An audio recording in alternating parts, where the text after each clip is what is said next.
নমস্কার বন্ধুরা, Pinki kitchen village স্টাইলে আপনাদের সকলকে জানাই স্বাগত। যারা ফেসবুক থেকে দেখছেন তারা ফলো করবেন, শেয়ার করে দেবেন, আর যারা ইউটিউব থেকে দেখছেন তারা সাবস্ক্রাইব, লাইক, কমেন্ট, শেয়ার করবেন। দেখুন বন্ধুরা, আজকে আমরা নিয়ে এসেছি শীতের জলপাই। আজকে হবে জলপাইয়ের টক ঝাল মিষ্টি আচার। তাহলে আসুন এই জলপাইগুলো কেটে ধুয়ে কিভাবে কেটে নেব আচার বানানোর জন্য। তাহলে আসুন কেটে ধুয়ে কিভাবে নেব। দেখুন বন্ধুরা, আমরা জলপাই ছাড়াতে বসে গেছি। দেখুন কি মোটা মোটা জলপাই। এবার জলপাইয়ের বোটাগুলো ছাড়িয়ে নেব। নিয়ে জলপাই কিন্তু এইভাবে কাটতে হবে। দেখুন এই যে এইভাবে এইভাবে গার মধ্যে দিয়ে ভালোভাবে কেটে নিতে হবে। কেটে নিলে পরে এর মধ্যে মশলাগুলো সব এবার আরে কেটে নিলাম। এবার মাঝে একটা করে কাটা দিয়ে দেবো, তাহলে ভালোভাবে মশলাগুলো যাবে। আর এই যে পিছনেরটাও এইভাবে কেটে নেব।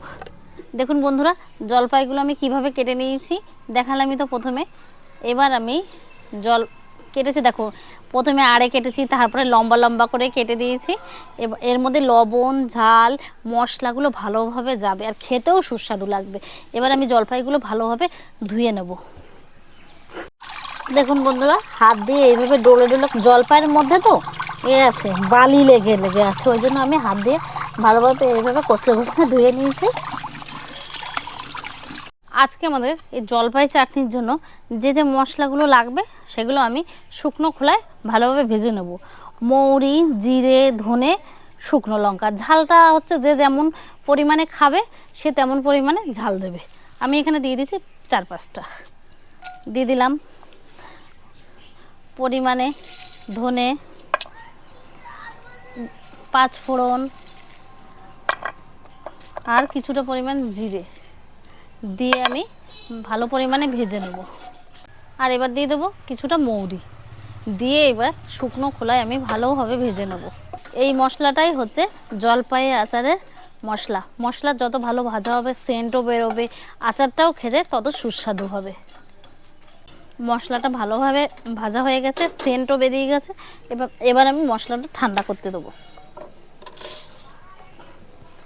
মশলাটা ঠান্ডা হতে থাকুক। ঠান্ডা হলে তারপর আমি শিলে বেটে নেব।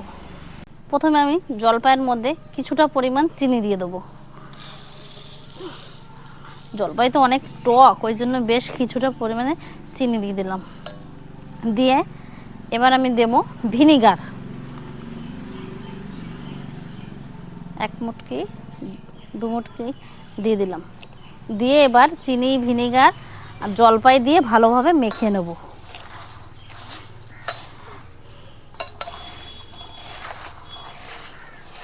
এর মধ্যে কিন্তু জল ছাড়াই আজকে আচারটা রান্না হবে, দেখতে থাকুন আপনারা। আর আচারটা খেতেও সুস্বাদু হবে, নিরামিষ আচার। ভিনিগার চিনি দিয়ে জলপাইতে মাখানো হয়ে গেছে। এবার এই মাখা তো কমপ্লিট। এবার আমি ঢাকনা দিয়ে ঢেকে দেবো কিছুক্ষণের জন্য। মা, তুমি মশলাগুলো বেটে নাও।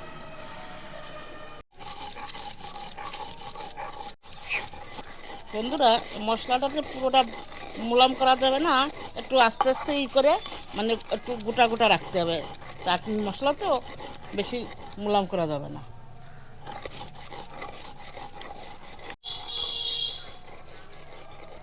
দেখুন আমি গ্যাসটি ধরিয়ে দিয়েছি, কড়াই গরম হতে থাকুক। কড়াই গরম হয়ে গেছে। এবার আমি শুকনো লঙ্কা, তেজপাতা দিয়ে দেবো। এবার আমি ঢেকে রাখা জলপাইগুলো কড়াইতে দিয়ে দেবো।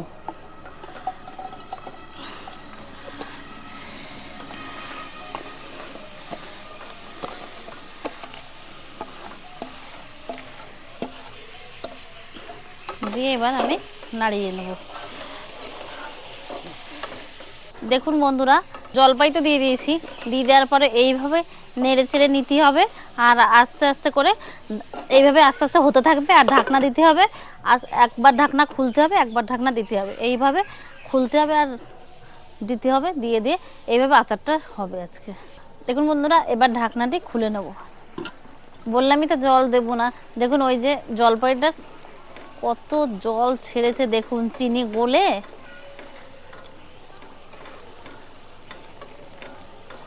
এবার ভালোভাবে নেড়ে ছেড়ে নেব, নিয়ে আবার ঢাকা দিয়ে দেবো। দেখবেন আস্তে আস্তে কত জল ছেড়ে দেবে, আর জলপাইয়ের কালারটাও আস্তে আস্তে পাল্টে যাবে।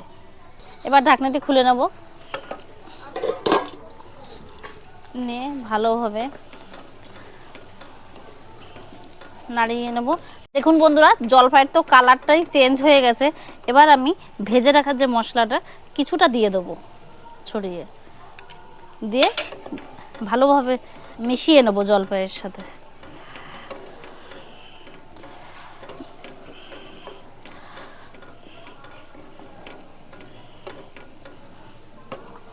এবার আবার ঢাকা দিয়ে দেবো, ঢাকনাটি দিয়ে।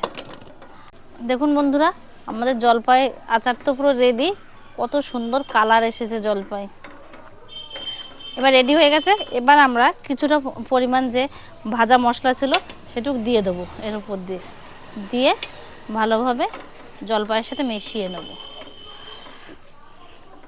তাহলে আমাদের ঝাল ঝাল টক মিষ্টি জলপাইয়ের আচার রেডি। এবার আমরা খাবো চেটে চেটে। দেখুন বন্ধুরা, আমাদের জলপাইয়ের টক ঝাল মিষ্টি আচার রেডি। দেখুন এই একটা জলপাই দেখায় কি সুন্দর নরম হয়েছে, কিন্তু খুব গরম তো। এই দেখুন কি সুন্দর সেদ্ধ হয়েছে, এর ভিতরে মশলাও গেছে, খেতেও বেশ সুন্দর হয়েছে। আর যখন রান্না করবা তখন গ্যাসটা আস্তে আস্তে আস্তে আস্তে দিয়ে ধীরে ধীরে ধীরে মানে দিয়ে রান্না করবা। আর তাহলে এর মধ্যে ভালো লবণ মশলা, লবণটা আগেই ওর সঙ্গে দিয়ে মাখিয়ে দেবা।